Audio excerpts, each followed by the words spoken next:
Hi everyone, my name is Ivona, I'm co-founder at Educate Consulting and welcome back to our YouTube channel. Today we will talk about 11 plus and 13 plus entry and how to decide which is the right one for your child. What are 11 plus and 13 plus entry? 11 plus entry typically means starting a senior or secondary school in year 7, so the child is 11 years old and they often finished primary school which ends with year 6. 13 plus entry means that your child is starting senior school in year 9 and they have SAT assessment also in year 8 but also in year 6. We will talk about it a bit later, but they will be joining senior school in year 9. These are two traditional entry points into senior independent schools, usually day and boarding schools and day schools for boys. If you are not that familiar with education system in the UK, children start the primary school when they are 5 years old in year 1, but they will also have a reception year prior to that, and they will be 4 when they start reception. Primary school will end with year 6, and that's if your child is attending a primary school which is a state school or independent school but ending with year 6. Some of the private primary schools, also called prep schools, they end with year 8. This is typically boys' schools or mixed schools, and hence it becomes a little bit complicated when you will be joining senior school. Is it after year 6 or after year 8? The 13 plus exams is when you finish year 8 and you will be joining senior school in year 9. 11 plus exams are basically arranged by private schools but also by state school, and the only state school which have 11 plus exams are the grammar schools. Grammar schools are very selective state schools, and the exams are very competitive. Your child will be tested from 4 different subjects. It will be English, math, verbal and non-verbal reasoning, and usually you have to prepare a year or 2 in advance to be successful for these exams. These exams are multiple choice exams apart from English writing. That's when you really can basically stand out and you can practice that with your child in advance of the exams. But also other part of the exams need to be really well practiced, and you need to spend enough time with your child to prepare them to be successful at these exams. Typically these exams are sat in September, but they will have 2 stages. So if your child is successful in the first stage, they will be invited for the second stage exams.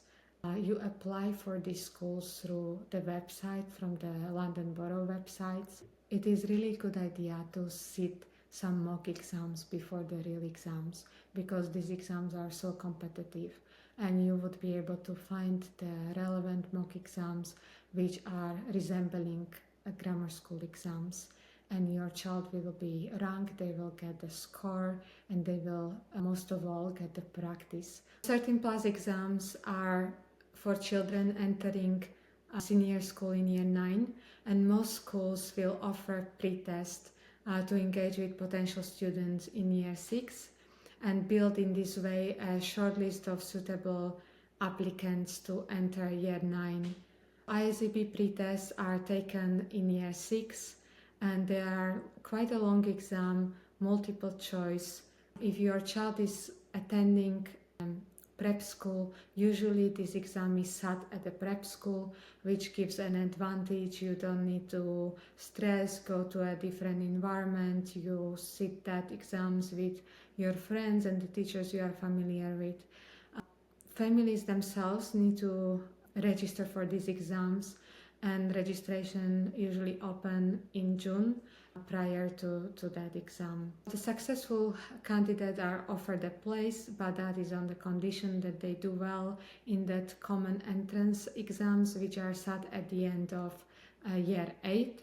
And these exams, it's more complex, it's testing again at least math, English and sciences, but often Latin and another modern language and humanities are tested as well. At this point, the senior school will require also the reference from the current school, from the head teacher, just to confirm that the child is still working hard, they are at the same standard, they are suitable students for their senior school. So it is important for children to keep up their academic basically level. Sometimes school offers scholarship exams and they are set a little bit earlier in year 8, usually in January, February, and if they did well in these exams, they usually don't require the results of the common entrance exams. But it depends on the school, and different schools have different arrangements and they have been changing a little bit in the past year. It's always good to check with the schools you are applying what would be the next stage after sitting ISEB, what would be what the exams will look like in year 8, and make the decision based on that. Again, just to recap the key differences between the two exams, 11 plus and 13 plus. 11 plus is sat in year 6, depending whether it's grammar school or a private school exam. It would be in a different months of the autumn term. The exams will differ, multiple choice for grammar schools, and private schools will set their own exams. 13 plus exams are set also in year 6, and they are usually ISEB exams, but then the child would have to sit exams again in year 8, either scholarship exams in January or common entrance exams at the end of year 8, so they would have to keep up their academic level. The exam is also more complex and they will be tested from different subjects like sciences, humanities, modern language, Latin, along with math and English. Usually these exams are used for boy schools, whether they are boarding, and for some of the boarding schools.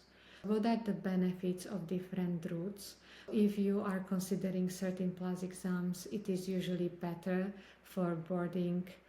Some boarding schools, they don't start until year 9 anyway. Some do start from year 7, but majority of the top boarding schools start in year 9. They might have more time to prepare for exams. They might be more mature and they will show their potential better if they sit more complex exams in year 8. But the benefit of 11 plus exam is that you will join the new school earlier, you will have more time to adjust and make the connections with the friends. You will be in the senior school 7 rather than 5 years.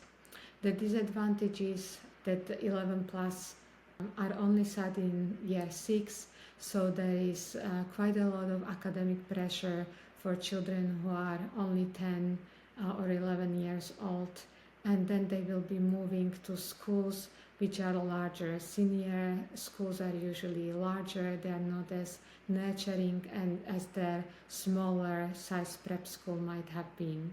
13 plus disadvantage is that senior schools in the recent years open also 11 plus entry, so they might have fewer places for 13 plus entry.